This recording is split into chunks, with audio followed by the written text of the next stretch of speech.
ଆମେ ଏମିତି ଜଣେ ପ୍ରତିଭା ସହିତ ଦେଖା କରିବାକୁ ଯାଉଛୁ, ସାକ୍ଷାତ କରୁଛୁ। ସେ ଜଣେ ସୁନାମଧନ୍ୟ ଗୀତିକାର, ସଙ୍ଗୀତ ନିର୍ଦ୍ଦେଶକ ଓ କଣ୍ଠଶିଳ୍ପୀ ମଧ୍ୟ। ସେ ହେଉଛି ପୂର୍ଣ୍ଣଚନ୍ଦ୍ର ଦାସ। ଆସନ୍ତୁ ତାଙ୍କ ସହିତ ଫିଲ୍ମ ରାଇଟର ତରଫରୁ କିଛି ସାକ୍ଷାତକାର କଥାନୁକଥା ହେବା। ନମସ୍କାର। ଡ୍ରିମ୍ ରାଇଟରର ସମସ୍ତ ଦର୍ଶକ ଏବଂ ଶୁଭେଚ୍ଛୁ ମାନଙ୍କୁ ମୋର ଆନ୍ତରିକ ଶୁଭେଚ୍ଛା। ସମସ୍ତଙ୍କୁ ଜୟ ଜଗନ୍ନାଥ।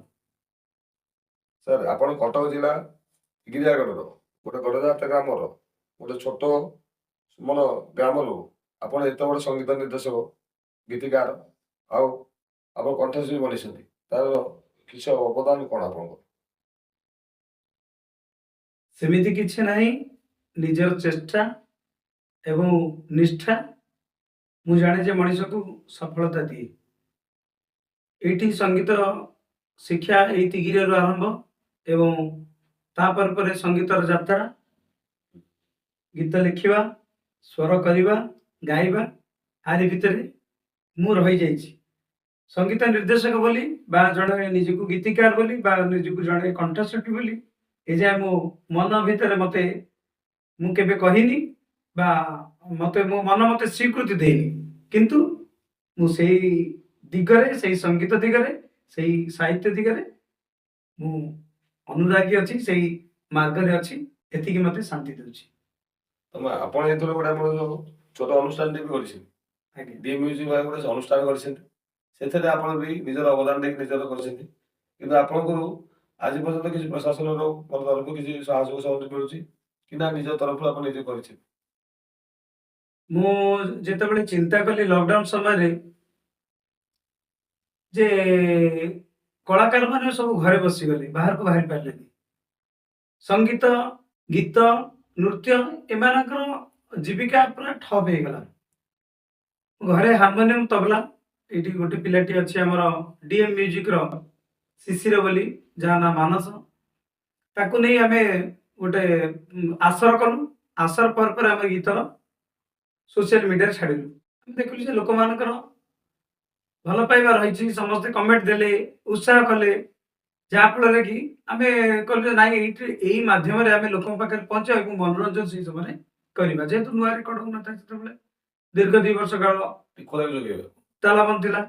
ତାପରେ ପରେ ଆମେ ଚିନ୍ତା କଲୁ ଯେ ନାଇଁ, ଏଇ ଗ୍ରାମାଞ୍ଚଳର କଳାକାର ମାନଙ୍କୁ ନେଇ ଗୋଟେ ଅନୁଷ୍ଠାନଟିଏ ତିଆରି କରିବା। ଡିଏମ୍ ମ୍ୟୁଜିକ୍ ବଣମଲ୍ଲିର ଆସର, ଡିଭାଇନ୍ ମୁଭମେଣ୍ଟ ଅଫ ମ୍ୟୁଜିକ୍। ଆଚ୍ଛା, ଆପଣ କହିବା କଥା ଯେ ଆମର ବଣମଲ୍ଲି ଯଦି ବଣରେ ମଳି ମଉଳି ଯାଉଛି, ଆପଣ ତାକୁ ଫୁଟିବା ପାଇଁ ବିକାଶ ଦେଖ ଓଡ଼ିଶାର ଟିକେ ସୁନାମଧନ୍ୟ ଗାୟକ ମଣିଷ ଦେବେ। ଆଜ୍ଞା, ସେଇ ମୁଁ ବନେଇବିନି, ତାଙ୍କ ଭିତର ଯୋଉ ପ୍ରତିଭା, ଯୋଉ ଗୁଣ ରହିଛି, ସେଟା ଲୋକଲୋଚନକୁ ଆସୁ। ମୋର ଉଦ୍ୟମ ହଉଛି ଏତିକି, ଆଉ କିଛି ନାହିଁ। କିଏ ବଡ ହେଇଯିବ, କିଏ ରାତାରାତି ସିଙ୍ଗର ହେଇଯିବ, କିଏ ରାତାରାତି ଭଲ ଡ୍ୟାନ୍ସର ହେଇଯିବ, କଣ କରିବ ସେ କଥା ନାହିଁ। ନିଜର କଳାଟା ଜନାଦୃତ ହଉ, ଏତିକି ମୋର ଲକ୍ଷ୍ୟ। କାହିଁକି ଯେ ମୁଁ ସବୁବେଳେ ଚିନ୍ତା କରେ ଯେ କଳାକାରଟିଏ ତାର ଦର୍ଶକ, ତାର ଶ୍ରୋତା ଆଉ ଶୁଭେଚ୍ଛୁ ମାନଙ୍କ ପାଇଁ କଳାକାରଟିଏ ସବୁବେଳେ ଉତ୍ଫୁଲ୍ଲିତ ରହେ, ତା ମନ ଶାନ୍ତି ରହେ, ଖୁସି ରହେ। ମୁଁ ସେଇଥିପାଇଁ, ଯେହେତୁ ନିଜେ ଗୋଟିଏ ଛୋଟିଆ କଳାକାରଟି, ସେଇ କଳାକାର ମାନଙ୍କୁ ନେଇକି, ଯୋଉ ଗ୍ରାମାଞ୍ଚଳରେ ଥିବା ଲୁକାୟିତ ପ୍ରତିଭା ମାନଙ୍କୁ ନେଇ ଗୋଟିଏ ଛୋଟିଆ ମଞ୍ଚଟିଏ ତିଆରି କଲି, ଯୋଉ ମଞ୍ଚଟା ଡିଏମ୍ ମ୍ୟୁଜିକ୍ ବଣମଲ୍ଲିର ଆସର, ଡିଭାଇନ୍ ମୁଭମେଣ୍ଟ ଅଫ ମ୍ୟୁଜିକ୍। ସେଥିପାଇଁ ସମସ୍ତଙ୍କ ପାଇଁ ବାଟ ଖୋଲି ଦେଇଛି। ସମସ୍ତଙ୍କ ପାଇଁ ଏଇ ଦୁଆର ସମସ୍ତଙ୍କ ପାଇଁ ଖୋଲା। ଯୋଉମାନେ ଭଲ ଗାଇବେ, ଭଲ ଅଭିନୟ କରିବେ, ଭଲ ନାଚିବେ ଏବଂ ଭଲ ଗୀତ ଲେଖିବେ ଏବଂ ଯୋଉମାନେ ସଙ୍ଗୀତ ଭଲ ନିର୍ଦ୍ଦେଶନା ଦେଇପାରିବେ, ସେମାନେ ନିଶ୍ଚିତ ଭାବରେ ଆସିବେ ଏବଂ ଏଇ ଛୋଟିଆ ଅନୁଷ୍ଠାନଟିରେ ଏଇ କଳାକାର ମାନଙ୍କୁ, ଗ୍ରାମାଞ୍ଚଳର କଳାକାର ମାନଙ୍କୁ ନେଇକି ଆଗକୁ ପହଞ୍ଚ କରିବାରେ ସେମାନେ ଯଦି ସହାୟକ, ମାନେ ସେମାନେ ଯଦି ଆସିକି ଉପସ୍ଥିତ ହେବେ ଏବଂ କିଛି କାର୍ଯ୍ୟକ୍ରମ କରିବେ ଏ ଅଞ୍ଚଳ ପାଇଁ, ନିଶ୍ଚିତ ଭାବରେ ମୁଁ କାହିଁକି, এই ଅଞ୍ଚଳ ନିଶ୍ଚିତ ଭାବରେ କଳାରେ ଅଗ୍ରଗତି ହେବ। ଆପଣଙ୍କର ଯେତେ ଛୋଟ ପ୍ରୟାସଟେ ସବୁବେଳେ ତ ଆଗେଇ ଚାଲିଛି, କିନ୍ତୁ ଆପଣଙ୍କର ତ ଆହୁରି ବଡ଼ ବଡ଼ କଳାକାର ଅଛନ୍ତି, କାରଣ ସେମାନେ ବି ଆମ ପ୍ରତି କଳାକାରଙ୍କ ପ୍ରତି ତାଙ୍କର ମନୋଭାବ କିଛି ଆପଣ ଆସୁନାହିଁ ତାଙ୍କ ପ୍ରତି, କିନ୍ତୁ ଯଦି ତାଙ୍କ ପ୍ରତି ସହାନ ସବୁ ଥାନ୍ତା, ଆଜି କଳାକାରଟି ବହୁତ ବାଟ ବୁଲି ଯାଇପାରନ୍ତା।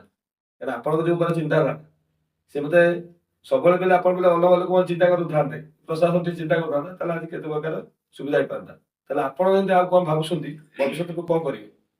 ଦେଖନ୍ତୁ, ଆପଣ ଯୋଉ କଥା କହିଲେ ପ୍ରଶାସନ, କଳାକାରଟିଏ ସବୁବେଳେ ଯଦି କିଛି ପ୍ରୋତ୍ସାହନ ନ ପାଇଲା ତେବେ କଳାର ବିକାଶ ହେଲାନି। ମୁଁ ଗୀତ ଗାଇବି, ମୁଁ ସବୁ ମଫତରେ କରିବି, ତାହେଲେ ଖାଇବି କ'ଣ? ଚାଲିବ କେମିତି? ସଂସ୍ଥା କେମିତି ଚାଲିବ? ଲାଇଟଟେ ଦରକାର, ସାଉଣ୍ଡଟେ ଦରକାର, ମାଇକ୍ରୋଫୋନଟେ ଦରକାର। ଆପଣଙ୍କର ଯେମିତି ମାଇକ୍ରୋଫୋନଟେ ରଖିଛନ୍ତି କି ଏଇସବୁ ଜିନିଷ ଆସେସରି ପାଇଁ ଦରକାର କ'ଣ? ସେଥିପାଇଁ ପ୍ରୋତ୍ସାହନ ନିହାତି ଦରକାର। ପ୍ରଶାସନିକ ପ୍ରୋତ୍ସାହନ ଆବଶ୍ୟକ ନିହାତି ରହିଛି, ସରକାରଙ୍କର ଦୃଷ୍ଟି ରହିଛି। ଆଉ ମୁଁ ଦେଖୁଛି ଯେ କଳାର ବିକାଶ କ୍ଷେତ୍ରରେ ଗ୍ରାମାଞ୍ଚଳରେ ଲୁକାୟିତ ପ୍ରତିଭାମାନଙ୍କର ବିକାଶ ସେତେ ମାତ୍ରାରେ କାହିଁ ହେଇନି। କାରଣ ଦେଖନ୍ତୁ ଅନେକ ଲୋକ କଳା ଲୁଚି ଯାଉଛି।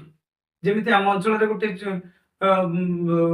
ଥିଲା ସାଇଟ୍, ସବରପଲ୍ଲୀ ବୋଲି ଗୋଟେ ସାଇଟ୍ ଥିଲା, ସେଥିରେ ଘୁମୁରା ନାଚ ହୁଏ। ଘୁମୁରା ନାଚ ନାହିଁ, ଦଣ୍ଡ ନୃତ୍ୟ ହୁଏ। ଦଣ୍ଡ ନୃତ୍ୟ ନାହିଁ, ପାଲା ଦାସକାଠିର ମାନ ସମ୍ପୂର୍ଣ୍ଣ ଭାବରେ ବଦଳିଗଲାଣି। ଭଜନ କୀର୍ତ୍ତନ ଜଣାଣ ତାର ବି ମାନ କମିଗଲାଣି, ମଡର୍ଣ୍ଣ ଡ୍ୟାନ୍ସ କରୁଛି। ଏମିତି ହେବା ଫଳରେ କ'ଣ ଯେ ଆମ ଓଡ଼ିଶାର କଳାଟା ବୁଡି ଯାଉଛି। ତେଣୁକରି ନିଶ୍ଚିତ ଭାବରେ ସରକାର ଆମକୁ ପ୍ରୋତ୍ସାହନ ଦେଲେ ଆମେ ନିହାତି ଭାବରେ ଆଗକୁ ଯିବୁ ଏବଂ କିଛି କରିବାର ସ୍ୱପ୍ନ ଆଖିରେ ଅଛି। ଠିକ ଅଛି। ଆଉ ଏମିତି ଆପଣ ଟିକେ କଣ୍ଠ ଟିକେ ଟିକେ ଆମ ଦର୍ଶକ ମାନଙ୍କୁ ଶୁଣନ୍ତୁ। କ'ଣ ଗୀତ ଟିକେ କିଛି ନିନ୍ଦିଦାୟକ ଗୀତ ଶୁଣାନ୍ତୁ ଟିକେ।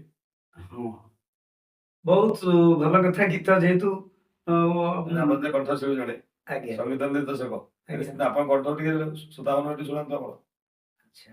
ବହୁତ ଦିନ ତଳେ ମୁଁ ଗୋଟେ ଗୀତ କରିଥିଲି, ବହୁତ ଲୋକଙ୍କୁ ଭଲ ଲାଗେ। ଏ, ରାଧା ଆଉ କୃଷ୍ଣଙ୍କର କଥା। ଯଦି ସେଦିନ ରାଧା ड्रीम्स राइडर सब समय रे आपणक सेवारे धन्यवाद।